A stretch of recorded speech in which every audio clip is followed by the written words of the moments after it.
Hi viewers, welcome to our channel. So Sharmila గారు తన కొడుకు పెళ్ళి ఉందని చెప్పేసి ఇన్వైట్ చేయడానికి చంద్రబాబు నాయుడు గారితో భేటీ ఏర్పాటు చేసుకోవడం జరిగింది. సో మరి ఈ భేటీలో రాజకీయ అంశాలు ఏమైనా డిస్కస్ చేస్తారా, లేదా కేవలం ఆ మ్యారేజ్ గురించి వాళ్ళు మాట్లాడారా లేదా? సో ఈ అంశం మీద డిస్కస్ చేయడానికి ప్రజెంట్ మనతో పాటు సీనియర్ జర్నలిస్ట్ జగదేవ్ గారు ఉన్నారు. వారితో ఒకసారి డిస్కస్ చేద్దాం. నమస్కారం సార్. నమస్తే అండి. సార్, షర్మిల గారు మరి చంద్రబాబు నాయుడు గారితో భేటీ ఏర్పాటు చేసుకోవడం జరిగింది, తన కొడుకు వివాహానికి ఇన్వైట్ చేద్దామని చెప్పేసి. సో ఓన్లీ అదొకటే ఇన్వైట్ చేస్తారు, లేకుంటే రాజకీయపరమైన అంశాలు ఏమైనా డిస్కస్ చేస్తుంటారా సార్? అంటే ఖచ్చితంగా రాజకీయ నేపథ్యం ఉన్న వ్యక్తులు కలిసినప్పుడు ఖచ్చితంగా రాజకీయ గురించే మాట్లాడుకుంటారు. ఇంకేం మాట్లాడుకుంటారు? రాష్ట్ర పరిస్థితులు ఏంటమ్మా మీరు కాంగ్రెస్లోకి వెళ్తున్నారు కదా అని పీసీసీ చీఫ్ ఇస్తున్నారా, లేదు గుడ్ మంచిదమ్మా, ఇంటికి వచ్చిన వాళ్ళు శత్రువైనా సరే ఆదరించాలి. లేదు అంత శత్రుత్వం ఏముంది? జగన్మోహన్ రెడ్డి గారితో రాజకీయ పరంగా శత్రుత్వం ఉంది తప్ప అక్కడ కూడా చంద్రబాబు గారికి జగన్మోహన్ రెడ్డి గారికి శత్రుత్వం ఏముంది? మేబీ ఆయన అలా ఫీల్ అయ్యాడు కాబట్టి ఈయన అరెస్ట్ చేయించాడేమో, మేబీ కదా. కాబట్టి ఇప్పుడు ఈవిడ ప్రవర్తించే తీరు ఏదైతే ఉందో ఇది అసలు రాజకీయ నేత అంటే. ఎందుకంటే ఆవిడ అన్నీ మెల్లమెల్లగా గ్రౌండ్ క్లియరెన్స్ చేసేసుకుంటుంది కదా. ఆవిడ జగన్మోహన్ రెడ్డి గారికి చెల్లైనా కానీ చాలా చాకచక్యంగా బిహేవ్ చేస్తుంది అని నాకు అనిపిస్తుంది. ఎలా అంటే రాజశేఖర రెడ్డి గారి బిడ్డగా ఇప్పుడు ఎలాగూ తెలంగాణలో ఆమెకి పోటీ చేయకపోవడం, కాంగ్రెస్ బయటను మద్దతు ఇవ్వడం, వాట్ ఎవర్ ఇట్ మేబీ, కనీసం ఆవిడ 27 స్థానాలు అన్నారు, ఒక 5-6 స్థానాల్లో అయినా ఆవిడ ఇంపాక్ట్ చూపించుంటేదిగా.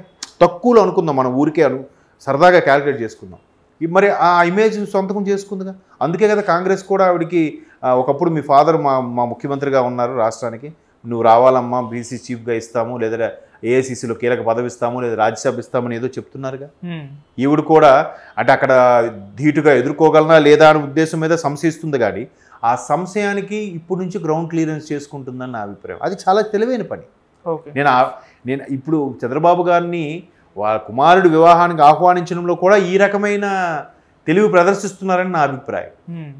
రేపు కొడుకు కూడా అటువంటి సామాజిక వర్గం, ఈ సామాజిక వర్గం ఎవరైతే బలమైన సామాజిక వర్గం ఉన్నారో ఆ సామాజిక వర్గానికి చెందిన అమ్మాయినే కోడలుగా తెచ్చుకుంటుంది. అది కూడా రాజకీయంలో ఒక భాగమేనేమో. అది చాలా మంచి పని. అంటే ఏది శాశ్వతం కాదబ్బా.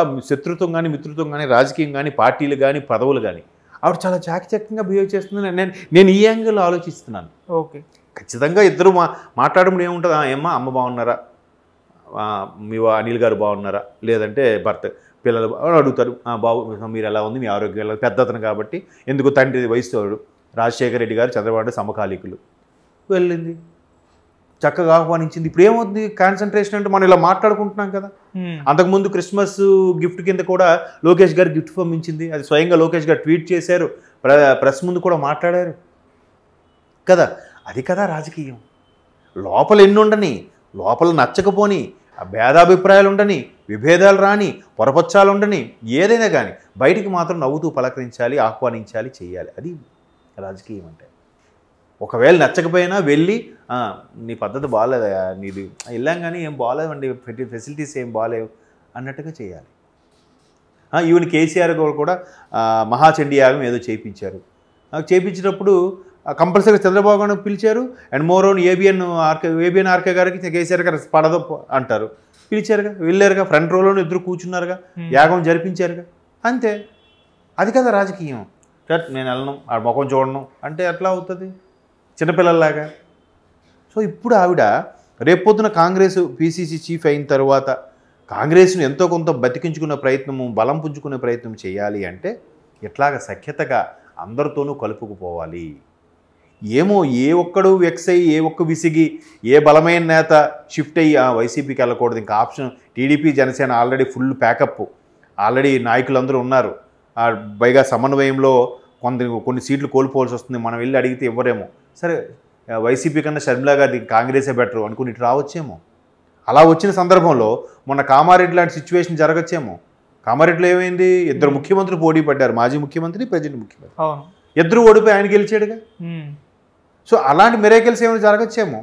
సో మంచిగా ఉండడం వల్ల ఏదో ఒక రోజు ఎక్కడో ఒక అవకాశం ఉంటుంది. ఊరిగా పర్సనల్గా వెళ్ళిపోయి మాట్లాడుకుని దుమ్మెత్తిపోసే అవసరం ఆవి కదా.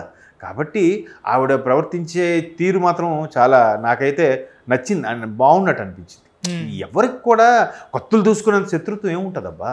రాజకీయంగా భేదాభిప్రాయాలు కానీ లేదంటే అవకతవకల విషయంలో వేలెత్తి చూపించడం వల్ల వచ్చినవే తప్ప ఇప్పుడు కదా మరి ఫ్యామిలీ లేడీస్ వైపు వెళ్ళి మాట్లాడుతున్నారు. కానీ ఒకప్పుడు అలా లేదు కదా. ఇప్పుడు రాజశేఖర రెడ్డి గారు అక్కడ అసెంబ్లీ ఉన్నప్పుడు ఏమన్నా ఏమయ్యా చంద్రబాబు అయ్యా ఏమయ్యా అయ్యా అనేది ఎక్స్పెక్టివ్ అంటేగా. మరి ఆడు వీడు సన్నాసి అనే మాట్లాడలేదుగా. అది కదా ఒక కల్చరు, ఒక మెచ్యూర్డ్ లెవెల్. సో ఈవిడ కూడా అలాగే మళ్ళీ దానికి నాంది పలికేలాగా నేను మళ్ళీ రాజశేఖర్ బిడ్డగా ప్రూవ్ చేసుకోవాలని ఇలా చేస్తున్నారేమో.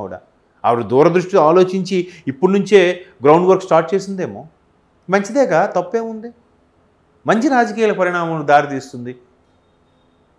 ఇప్పుడు కాకపోతే మరో 10 ఏళ్ళ తర్వాత అయినా ఆవిడ పుంజుకొని మంచి లీడర్గా అవుతారేమో. 2029కి కాకపోయినా 34కైనా ఆవిడ సీఎం అవుతారేమో, ఎవరికి తెలుసు. కాబట్టి అలాగా అణిగి అందరితో మంచిగా సఖ్యతగా వెళ్తేనే అది రాజకీయం. సో ఇప్పుడు కలిసిందంటే ఖచ్చితంగా రాజకీయ అంశాలు ప్రస్తావనకు వస్తాయి. ఈ ఎట్లాగూ ఇప్పుడు కాంగ్రెస్ గవర్నమెంట్ ఫామ్ చేసేస్తుందని కాకపోయినా ఎంతో కొంత ఓటు బ్యాంకును పెంచుకుంటుంది. ఖచ్చితంగా వైసీపీకి అది నష్టం కదా. అండ్ మోరోవర్ ఆమె వైపే విజయం గారు కూడా ఉన్నారు కాబట్టి ఖచ్చితంగా షర్మిల గారు జెండా పాతారు అనిపిస్తుంది. తర్వాత ఫ్యూచర్లో అయినా ప్రస్తుతానికైతే నిలదొక్కునే పరిస్థితి అయితే ఉంది కదా. ఇప్పుడు ఆవిడ మీద పీసీ చీఫ్ అనేది కూడా చిన్నచితగా భారం కాదు కదా, హాట్ సీట్ అది. కాంగ్రెస్ ఇచ్చిందంటే రేపొద్దు కాంగ్రెస్ నుంచి ఎంత ప్రజలు ఉంటుంది. మీకు రాజశేఖర్ బిడ్డగా ఇచ్చాము, మీకు ఎంతో కొంత ఇన్ఫ్లుయెన్స్ ఉందని ఇచ్చాము, జగన్మోహన్ రెడ్డి గారికి మంచి పోటీ అవుతుందని ఇచ్చాము, మీరు కనీసం ఎంత ఓటు బ్యాంక్ పర్సంటేజ్ కూడా తెచ్చుకోకపోతే ఎలా అయినా రేపొద్దున ఎవడైనా అధిష్టాన నాయకులు అడిగితే ఎవరు తల ఎక్కడ పెట్టుకోవాలి. సో అందుకు ఇప్పటి నుంచి ఆవిడ అన్ని రకాలుగా అందరితోనూ సఖ్యతగా గ్రౌండ్ వర్క్ చేసుకుంటున్నారు. అది చాలా మంచి ఇదే కదా. సో అలాంటప్పుడు ఖచ్చితంగా అటువంటి చంద్రబాబు లాంటి సీనియర్లు కలిసినప్పుడు పవన్ కళ్యాణ్ లాంటి కూడా ఏం చెప్పారు, అటువంటి సీనియర్ల నాయకత్వంలో రేపొద్దు ముఖ్యమంత్రిగా ఆయనున్నా నేను ఆయన నాయకత్వం పనిచేయడానికి సిద్ధమని చెప్పాడు. ఎందుకు నాయకులందరూ వీరు ఒక పక్కన రెచ్చగొడుతున్నారు వైసీపీ వాళ్ళు. బీసీని ముఖ్యమంత్రి చేయమని చేస్తారా, కాపు సామాజిక వర్గాన్ని వ్యక్తిని సీఎం చేస్తారా, మరి వీళ్ళు ప్రకటించమనండి. వీళ్ళు ప్రకటించారా? లేదుగా. ఊరికే రెచ్చగొడుతుంటే ఆయన అదే చెప్పాడు, కింద స్థాయిలో ఎవరైనా మనోభావాలు దెబ్బతిని రెచ్చిపోతే కనుక లేదు అటువంటి అనుభవజ్ఞుడు దీంట్లో పనిచేస్తే రేపొద్దున నాకు పనిచేయడానికి ఎలాంటి సమస్య వచ్చినప్పుడు ఎలా డెసిషన్ తీసుకోవడానికి ఉపయోగపడుతుంది అన్నట్టుగా. సో ఈవిడ కూడా అలాగ ఒక్కొక్కటి బేరీజ్ వేసుకుంటుందేమో. మీరున్నారు ఒక్కొక్క పెద్ద ప్రముఖులను ఇంటర్వ్యూ చేస్తుంటారు. ఆ ఇంటర్వ్యూ చేసినప్పుడు ఒక్కొక్క వ్యక్తి ఒక్కొక్కలాగా నాలెడ్జ్ తను షేర్ చేస్తుంటే, తన అనుభవాన్ని మీతో పంచుకుంటుంటే మీకు ఎంత ఓహో వీళ్ళ హయాంలో ఇలా ఉండేదా, సార్ ఎంత సీనియరా, సార్ ఎంత బాగా చెప్పారా అని మీకు ఎలా అనిపిస్తుంది. అదంతా ఒక నాలెడ్జే కదా, అదంతా ఒక ఎక్స్పీరియన్సే కదా. ఆ ఎక్స్పీరియన్స్ మీకు లైఫ్లో ఎప్పుడూ వృధా కాదు. లైఫ్లో ఏదో ఒక సిచ్యువేషన్లో ఏదో ఒక విధంగా ఖచ్చితంగా ఉపయోగపడుతుంది. అందుకే పెద్దవాళ్ళని గౌరవించాలి, పెద్దవాళ్ళకి రెస్పెక్ట్ ఇవ్వాలని అన్నారు. ఊరికే కాదు. మా తెలుగు మాస్టర్ ఒక ఎగ్జాంపుల్ చెప్పేవారు. పూచిక పుల్ల గడ్డి పరకైనా సరే మనకి దారిలో దొరికిందంటే అది తీసుకొచ్చి ఇంట్లో పెట్టుకుంటే 6 నెలల్లోపు ఖచ్చితంగా ఏదో ఒక విధంగా ఉపయోగపడుతుందట. ఆ గడ్డి పరకాన్ని తీసి పడేయొద్దు, అది ఏదో ఒక విధంగా మనకు ఉపయోగపడుతుందట 6 నెలల్లోపు ఖచ్చితంగా. సో అలాంటి ముందు చూపుతో ఆ దృక్పథంతో ఉంటే ఖచ్చితంగా 6 నెలలు కాదు 6 సంవత్సరాల తర్వాత అయినా. మరి రేవంత్ రెడ్డి గారిది ఏమైంది? అటు నుంచి ఇటు షిఫ్ట్ అయ్యారు, సరిగ్గా నా 5-6 ఏళ్ళు ముఖ్యమంత్రి అయిపోలే, పీసీసీ చీఫ్ అయ్యి ముఖ్యమంత్రి అయిపోలే. పార్టీ జంప్ అయిన తర్వాత ఓపిక్గా చేసి మాట్లాడి అంత నమ్ముకొని ఉన్నాడుగా. ఇప్పుడు కూడా వేరే దానికి వెళ్ళిపోయిన తర్వాత కూడా ఈ పార్టీని దుయ్యబట్టట్లేదుగా. ఆ పార్టీ ఆడలాంటోడు ఎలాంటోడు కాదు. రేపొద్దున కాంగ్రెస్ నుంచి మళ్ళీ వేరే పార్టీకి వెళ్ళినా కూడా దాన్ని విమర్శించొద్దు. మరి అది కొన్నాళ్ళుగా తిండి పెట్టిందిగా, కొన్నాళ్ళుగా నడిపించిందిగా. అది ఓకే. సో ఆవిడ కలవడం అనేది మంచి పరిణామం, మంచి సంస్కారవంతమైన రాజకీయాలకు తెరలేపుతున్నట్టు అనిపిస్తుంది నాకు. Right sir, thank you so much.